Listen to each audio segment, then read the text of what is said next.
الحمد لله نحمده ونستعينه ونستغفره ونؤمن به ونتوكل عليه ونعوذ بالله من شرور أنفسنا ومن سيئات أعمالنا أما بعد فأعوذ بالله من الشيطان الرجيم بسم الله الرحمن الرحيم يا أيها الناس قد جاءكم برهان من ربكم وأنزلنا إليكم نورا مبينا فأما الذين آمنوا بالله واعتصموا به فسيدخلهم في رحمة منه وفضل ويهديهم إليه صراطا مستقيما يستفتونك قل الله يفتيكم في الكلالة إن امرؤ هلك ليس له ولد وله أخت فلها نصف ما ترك وهو يرثها إن لم يكن لها ولد فإن كانت اثنتين فلهما الثلثان مما ترك وإن كانوا إخوة رجالا ونساء فللذكر مثل حظ الأنثيين يبين الله لكم أن تضلوا والله بكل شيء عليم. اے لوگو، تمہارے پاس تمہارے رب کی طرف سے بالکل واضح دلیل اور حجت آ چکی ہے اور ہم نے تمہاری طرف واضح روشن نشانی اتاری، لہذا وہ لوگ جو اللہ رب العزت پر ایمان لے آئے اور اس پر ثابت قدم رہے، اس کو لازم پکڑے رہے، انہی لوگوں کو عنقریب اللہ تعالیٰ اپنی رحمت میں شامل فرمائیں گے اور فضل میں، اور ان کو اپنی طرف صراط مستقیم کی ہدایت عطا کریں گے. اے نبی، یہ لوگ آپ سے مسئلہ دریافت کرتے ہیں، آپ کہہ دیجئے کہ اللہ تعالیٰ تم کو جواب دیتے ہیں ایسے شخص سے متعلق جس کے نہ اولاد ہو اور نہ باپ دادا ہو، کہ اگر انتقال کر جائے وہ شخص جس کی اولاد نہیں ہے اور اس کی ایک بہن ہو تو اس کو اس کے چھوڑے ہوئے مال کا نصف حصہ ملے گا اور وہ خود اپنی اس بہن کا وارث ہوگا اگر اس بہن کی اولاد نہ ہو، اور اگر یہ دو بہنیں ہوں تو ان کو چھوڑے ہوئے مال میں سے 2/3 حصہ ملے گا، اور اگر وہ بھائی بہن ہوں مرد عورتیں تو تقسیم کا طریقہ یہ ہے کہ ایک مرد کو 2 عورتوں کے مانند حصہ دیا جائے گا. اللہ رب العزت تمہارے سامنے یہ باتیں واضح کر کے بیان کرتے ہیں کہ کہیں تم بھٹک نہ جاؤ، اور اللہ رب العزت ہر چیز کو اچھی طرح جاننے والے ہیں.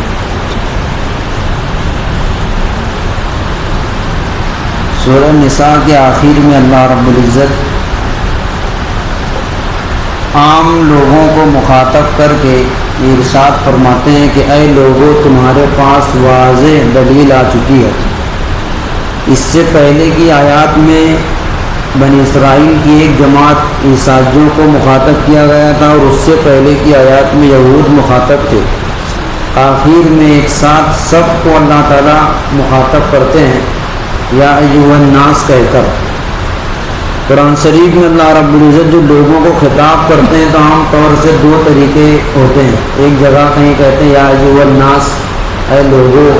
اور کہیں پر فرماتے ہیں یا ایھا الذین آمنوا، اے ایمان والوں. تو جب ایمان والوں کو کوئی حکم دینا ہوتا ہے، کسی چیز سے منع کرنا مقصود ہوتا ہے یا کوئی حکم دینا ہوتا ہے تو ایمان والوں کو خاص خطاب ہوتا ہے. اور جب کوئی ایسا حکم ہوتا ہے جس کا تعلق صرف ایمان والوں سے نہیں ہے، تمام لوگ اس کے مخاطب ہیں، چاہے وہ یہود و نصارہ ہوں، چاہے کفار مشرکین ہوں، چاہے مسلمان ہوں، تو اللہ رب العزت یا ایھا الناس کہہ کے مخاطب کرتے ہیں لوگوں کو کہ اے لوگوں، تمہارے پاس واضح دلیل آ چکی ہے برہان لغت میں دلیل کو بولتے ہیں کسی بھی چیز کی۔ ابن عباس رضی اللہ تعالیٰ عنہ نے یہاں پر برہان کی تفسیر کی ہے کہ برہان سے مراد یہاں پر رسول اللہ صلی اللہ علیہ وسلم کی ذات گرامی ہے کہ آپ کی ذات خود سراپا معجزہ اور دلیل تھی۔ آپ کے اخلاق، آپ اولیاء، آپ پر نازل ہونے والا قرآن، آپ کا طرز تکلم، آپ کے اندر جتنی چیزیں تھیں یہ خود واضح دلیل اور علامت تھی، حجت تھی اس بات کی کہ آپ نبی اور رسول ہیں، اور ہم نے تمہاری طرف نور نازل کیا۔ نور کی تفسیر یہاں پر کی گئی قرآن شریف سے۔ برہان اللہ کے نبی کی ذات اور نور سے مراد خود قرآن شریف ہے۔ تو ہم نے تمہاری طرف یہ دو واضح روشن دلیلیں بھیج دی، اس کے بعد تمہارے سمجھنے کے لیے اور کسی چیز کی ضرورت نہیں ہے۔ لہذا جو لوگ ان دونوں چیزوں کو دیکھ کر کے ایمان لے آئیں گے اور اس کو لازم پکڑیں گے، وَاعْتَصَمُوا بِهِ کا مطلب یہ ہے کہ ایمان لانے کے بعد اس پر ثابت قدم رہنا، اس پر جمے رہنا، جو اس کو لازم پکڑیں گے ان کے لیے اللہ رب العزت نے فضیلت بیان کی ہے کہ ان کو اپنی رحمت میں اور فضل میں، خصوصی فضل میں شامل فرمائیں گے اور صراط مستقیم کی ہدایت دیں گے۔ آخری آیت میں ایک خاص حکم نازل کیا گیا۔ کچھ صحابہ کرام نے اللہ کے رسول صلی اللہ علیہ وسلم سے ایک مسئلہ دریافت کیا تھا، اس مسئلے کو دریافت کرنے کے جواب میں یہ آیت نازل کی گئی جس کا تعلق وراثت کے ایک مسئلے سے ہے۔ سورہ نساء کے شروع میں دوسرے تیسرے رکوع کے اندر میراث کا تفصیلی ذکر آیا تھا۔ وہاں پر میاں بیوی، والدین، ماں باپ اور بچوں کی پوری وراثت کا ذکر تھا یوسیکم اللہ والے رکوع کے اندر۔ وہاں پر یہ کہا گیا تھا کہ بھائی بہن میں تین قسم کے بھائی بہن ہوتے ہیں، ایک باپ شریک، ایک ماں شریک اور ایک حقیقی بھائی بہن۔ تو وہاں پر اس رکوع میں صرف اخیافی بھائی بہن یعنی باپ ماں شریک بھائی بہن کی میراث کا ذکر تھا۔ حقیقی اور ماں باپ شریک کے بھائی بہن ہوتے ان کی میراث کا ذکر نہیں تھا۔ اور وہاں پر یہ کہا گیا تھا کہ سورہ کے آخر میں ایک آیت کے اندر ان کا تذکرہ آئے گا۔ تو اس آیت کے اندر مرنے والے کے میت کے حقیقی بھائی بہن ہوں یا پھر اللاتی جس کو باپ شریک بھائی بہن کہتے ہیں، ایسے لوگوں کی میراث کا اس کے اندر ذکر ہے۔ صحابہ کرام نے اللہ کے رسول صلی اللہ علیہ وسلم سے یہ مسئلہ دریافت کیا کہ کلالہ کی میراث کا کیا حکم ہے۔ کلالہ عربی میں ایسے شخص کو کہتے ہیں جو انتقال کر جائے اور اس کے پیچھے اس کے وارثین میں اس کی اولاد نہ ہو اور اس کے باپ دادا نہ ہو، ایسے شخص کو کلالہ کہتے ہیں عربی کے اندر۔ لیس لہ ولد ولا والد لہ، نہ اس کی اولاد ہو اور نہ باپ دادا ہو، ایسے شخص کی میراث کا حقدار کون ہوگا؟ صحابہ کرام نے یہ مسئلہ دریافت کیا کہ عام طور سے ایسا ہوتا تھا کہ میراث جو بچ جاتی ہے، بعض لوگ وہ ہوتے ہیں جن کے میراث کے حصے متعین ہیں، جیسے بیوی کا حصہ متعین ہے چوتھائی یا آٹھواں حصہ، شوہر کا حصہ متعین ہے آدھا یا چوتھائی حصہ، ماں کا حصہ متعین ہے ایک تہائی یا پھر کبھی چھٹا حصہ۔ تو ایسے کچھ لوگوں کا حصہ پہلے سے اللہ تعالیٰ نے متعین کر دیا ہے۔ تو جن لوگوں کا حصہ متعین ہوتا ہے، ان لوگوں کو ملنے کے بعد جو مال بچتا ہے وہ ملتا ہے اسبا کو۔ اسبا کا مطلب بیٹے، پوتے، باپ، دادا، بھائی، بھتیجے، چچا، جو خاندان کے لوگ ہوتے ہیں ان کو اسبا کہتے ہیں۔ تو یہ لوگ بچا ہوا کل مال لینے کے حقدار ہوتے ہیں، ان کا حصہ متعین نہیں ہے۔ جن لوگوں کا متعین ہے ان سے بچنے کے بعد ملے گا، چاہے وہ کم بچے، چاہے زیادہ بچے، چاہے نہ بچے۔ تو جب مال تقسیم ہونے کے بعد بچتا ہے تو بچا ہوا مال بیٹے لیتے ہیں، بیٹے نہ ہو تو پوتے، اگر وہ بھی نہ ہو تو پھر اوپر مسجد کا باپ دادا وہ لوگ حقدار ہوتے ہیں۔ تو صحابہ کرام کے پوچھنے کا مطلب یہ تھا کہ جس کے اولاد بھی نہ ہو اور باپ دادا بھی نہ ہو تو ایسے لوگوں کی میراث کا حقدار کون ہوگا؟ تو اللہ رب العزت نے جواب دیا اس کا کہ ایسا شخص جس کی اولاد نہ ہو، باپ دادا نہ ہو، کلالہ ہو، ایسے شخص کی میراث کا حکم یہ ہے کہ اگر اس کی صرف ایک بہن ہے، مرنے والے کی میت کی صرف ایک بہن ہے، وہ بہن چاہے سگی ہو، جس کو ہم لوگ حقیقی کہتے ہیں سگی، باپ ماں شریک دونوں، یا پھر اللاتی ہو، اللاتی کا مطلب میت کے اور اس بہن کے والد ایک ہوں، باپ شریک اس کو کہتے ہیں، تو حقیقی یا اللاتی ایک بہن ہے تو اس بہن کا اس کے چھوڑے ہوئے کل مال میں آدھا حصہ ہے، وَلَهُ أُخْتٌ فَلَهَا نِصْفُ مَا تَرَكَ، اس کی ایک بہن ہے تو چھوڑے ہوئے مال کا نصف حصہ اس ایک بہن کو دیا جائے گا۔ اور اگر بہن ایک سے زیادہ ہیں، 2 ہیں 3 ہیں 4 ہیں، کتنی بھی ایک سے زیادہ ہیں، تو چھوڑے ہوئے کل مال کا 2/3 اس کو دیا جائے گا، مطلب کل مال کے 3 حصے کر کے 2 حصے ان بہنوں میں تقسیم ہوں گے اور ایک حصہ دیگر جو وارث ہوگا کوئی اس کے اندر تقسیم ہوگا۔ یہ اس وقت ہے جب کہ صرف بہن ہو، بہن کے ساتھ اس کا بھائی نہ ہو، ایک بہن یا 2 بہن۔ اور تیسری صورت یہ ہے کہ بہنوں کے ساتھ بھائی بھی ہوں، جو مرنے والا انتقال کیا ہے میت، ورثہ میں اس کی بہنیں بھی ہوں اور بھائی بھی ہوں، دونوں ہوں، تو پھر وہ طریقہ ہوگا جو عام طور سے رہتا ہے مذکر مؤنث کے درمیان کہ جتنا ایک لڑکی کو ایک بہن کو ملے گا اس کے 2 گنا ایک بھائی کو ملے گا، یا اس طرح کہیں کہ جتنا 2 بہنوں کو ملے گا اتنا ایک بھائی کو ملے گا، جس کو ہم لوگ کہتے ہیں کہ بہنوں کا اکہرا اور بھائی کو دوہرا حصہ ملتا ہے۔ تو یہ اللہ رب العزت نے 3 طریقے بیان کر دیے کہ اگر ایک بہن ہو تو اس کو چھوڑے ہوئے کل مال کا نصف حصہ دیا جائے گا، اور اگر ایک سے زائد بہنیں ہوں تو ان کو 2/3 کے اندر سب کو دیا جائے گا، چاہے وہ جتنی بھی بہنیں ہوں۔ اور اگر بہن بھائی ساتھ میں ہوں تو پھر ان کا طریقہ یہ ہے کہ جتنا 2 بہنوں کو ملے گا اتنا ایک بھائی کو ملے گا۔ اللہ رب العزت نے وضاحت کے ساتھ بیان کر دیا۔ سورہ نساء کے شروع کی آیت میں اخیافی بھائی بہن کا ذکر تھا، ماں شریک جو ہوتے ہیں، اور یہاں پر اللاتی بھائی بہن کا ذکر ہے۔ قرآن شریف کا طرز یہ ہے کہ جب کوئی مسئلہ پیش آتا تھا تب اللہ رب العزت آیت نازل فرماتے تھے، وہ اس وقت مسئلہ پیش نہیں آیا بیان نہیں کیا گیا، جب اس طرح کا سوال کیا گیا، مسئلہ دریافت کیا گیا تو بر موقع آیت نازل کرنے سے آیت صحابہ کرام کے فوراً سمجھ میں آتی تھی۔ کوئی بات واقع ہونے سے پہلے بیان کی جائے تو سمجھ میں کم آتی ہے، لیکن سامنے واقعہ ہو گیا اور پھر وہ بات بیان کی گئی تو فوراً سمجھ میں آ جائے گی کہ اس کی یہ مثال ہے۔ تو جیسے جیسے صحابہ کرام سوال کرتے تھے، حالات پیش آتے تھے، اللہ کے نبی صلی اللہ علیہ وسلم آیات کے ذریعے سے احکام بیان کیا کرتے تھے۔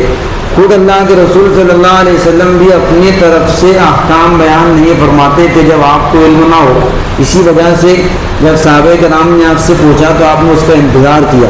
انتظار کرنے کے بعد جب آیت نازل ہوئی تو اللہ کے رسول صلی اللہ علیہ وسلم نے صحابہ کرام کے اس کے حکم کی وضاحت فرمائی۔ یہاں پر سورہ نساء مکمل ہو جاتی ہے۔ سورہ نساء کے اندر پوری سورہ نساء میں جو مضامین شروع سے اب تک بیان کیے گئے اس کا خلاصہ میں نے تیار کیا ہے۔ سورہ نساء چونکہ ان لوگوں کے سامنے سورج شروع ہوتی بہت دن پہلے اور ختم کافی دن کے بعد ہوتی ہے، اتنی صورت کے اندر کیا چیزیں بتائی گئی، ہم اگر اس کو سمجھنا چاہیں یا زبانی اگر بیان کرنا چاہیں تو مشکل ہوگا، تو اس کے مضامین کا خلاصہ کیا ہے وہ میں تیار کیا ہوں، آپ حضرات کے سامنے پڑھتے ہیں، آپ سن لیجیے، اس سے انشاءاللہ فائدہ ہوگا۔ سورہ نساء کے مضامین کا خلاصہ۔ اس صورت میں اللہ رب العزت نے سب سے پہلے تقویٰ کا حکم نازل فرمایا کہ ساری عبادتیں صرف اللہ کے لیے ہو اور دل میں صرف اسی کا خوف ہو۔ پھر حضرت حوا علیہ السلام کی پیدائش کا ذکر ہے کہ وہ آدم علیہ السلام کی پسلی سے پیدا ہوئی، اور پسلی کے ٹیڑھے ہونے کی بنا پر عورتوں کا مزاج بھی ٹیڑھا ہوتا ہے، اس لیے اگر عورتوں کو ٹیڑھی حالت میں رکھ کر ہی ان سے فائدہ اٹھایا جائے تو اٹھا سکتے ہیں، انہیں بالکل سیدھا کرنا ممکن نہیں۔ پھر قرابت داری جوڑنے اور نیکی کرنے کا حکم دیا گیا کہ تم سب ایک ہی ماں باپ کی اولاد ہو، لہذا آپس میں شفقت کیا کرو، بالخصوص قریبی رشتہ داروں کے ساتھ حسن سلوک کا معاملہ کرو۔ پھر اللہ سبحانہ و تعالیٰ نے یتیموں کے ساتھ احسان کرنے اور بالغ ہونے کی عمر کو پہنچنے تک ان کے مال کی حفاظت کا حکم فرمایا۔ یہ 3 لڑکیوں سے اس نیت کے ساتھ اس نیت کے ساتھ نکاح کرنے کی ممانعت فرمائی کہ ان کو مہر اور حقوق سے محروم رکھا جائے، لیکن اگر ان کا مہر مقرر کر دیا جائے اور ان کے حقوق کا خیال رکھا جائے تو کوئی حرج نہیں۔ پھر اللہ رب العزت نے مردوں کو 4 نکاح کی اجازت دی اور اس سے زائد عورتوں سے نکاح سے ممانعت فرما دی، اور یہ اجازت بھی اس صورت میں مرحمت فرمائی جبکہ ان تمام کے معاملات میں عدل و انصاف کو قائم رکھا جائے۔ اگر عدل و انصاف نہ کرنے کا خوف ہو تو ایک ہی نکاح پر اتفاق کرنا ضروری ہے۔ پھر اللہ رب العزت نے میراث کے مفصل احکامات نازل فرمائے، عورتوں کے لیے بھی ترکے میں سے اس کا حصہ مقرر فرما دیا اور تفصیل کے ساتھ اولاد، ماں باپ، میاں بیوی، اخیافی، بھائی بہن کے حصوں کا ذکر فرمایا، اور میت نے اگر کوئی جائز مالی وصیت کی ہے تو وراثت کی تقسیم سے پہلے وصیت کو نافذ کرنے کا حکم دیا، اور اگر میت قرض دار ہے تو وراثت کی تقسیم اور وصیت سے پہلے اس کے قرض کو ادا کرنے کا اہتمام لازم قرار دیا ہے، اور یہ بھی فرما دیا کہ یہ سب اللہ رب العزت کی طے کردہ حدود ہیں، جو ان سے تجاوز کرے گا جہنم میں ڈال دیا جائے گا۔ اس کے بعد اللہ رب العزت نے بدفعلی کی سزا تجویز فرمائی، توبہ کی شرط بیان فرمائی کہ سکرات کی حالت میں توبہ قبول نہیں ہوتی، اس سے پہلے کی توبہ قبول ہے۔ بیویوں کے ساتھ اس نے سلوک کرنے اور میراث میں ان کو حصہ دینے کی تاکید مقرر فرمائی۔ شوہر اپنی بیوی کو جو مہر یا تحفہ دیتا ہے وہ اس سے واپس نہیں لے سکتا، یہ حکم بیان فرمایا۔ اللہ رب العزت نے باپ کی منکوحہ عورتوں کو ان کے بیٹوں پر ہمیشہ کے لیے حرام کر دیا، اور ساتھ ساتھ ان عورتوں کا حکم نازل فرمایا جن سے ہمیشہ کے لیے یا وقتی طور پر نکاح حرام ہے۔ 3 قسم کے رشتے ہیں جن سے ہمیشہ کے لیے نکاح حرام ہوتا ہے: خونی رشتے والی عورتیں، رضاعت کے رشتے والی یعنی دودھ کا جو رشتہ ہوتا ہے اس سے متعلق عورتیں، اور سسرالی رشتے کی عورتیں۔ جبکہ 2 رشتے ایسے جن سے وقتی طور پر نکاح حرام ہے۔ 2 محرم عورتوں کو ایک ساتھ نکاح میں رکھنا منع ہے۔ ایک عورت کسی مرد کے نکاح میں ہے تو طلاق لے اور اس کی عدت گزارے بغیر کسی دوسرے مرد کے لیے اس سے نکاح جائز نہیں۔ یہ بھی بیان کیا گیا کہ نکاح کے لیے مہر دینا ضروری ہے، نیز یہ کہ نکاح کا مقصد عفت اور پاک دامنی کا حصول ہو، محض شہوت پوری کرنے کے لیے اسی وجہ سے نکاح متاع کو حرام قرار دیا گیا۔ ساتھ ساتھ شراب کی حرمت، تیمم کرنے کی اجازت، تیمم کس چیز سے کیا جائے اور تیمم کرنے کا آسان طریقہ بیان فرمایا۔ ساتھ ہی ادائیگی امانت کا حکم نازل فرمایا، اور قرآن و حدیث اور اجتہاد علماء کو چھوڑ کر کسی اور ذریعے سے فیصلہ کرنے سے منع کیا۔ جہاد کا حکم نازل فرمایا کہ مظلوم مسلمانوں کی مدد کے لیے ہر دور میں جہاد فرض ہے، اور مجاہدین پر میدان جہاد میں ہر وقت اللہ کی نصرت رہتی ہے۔ پھر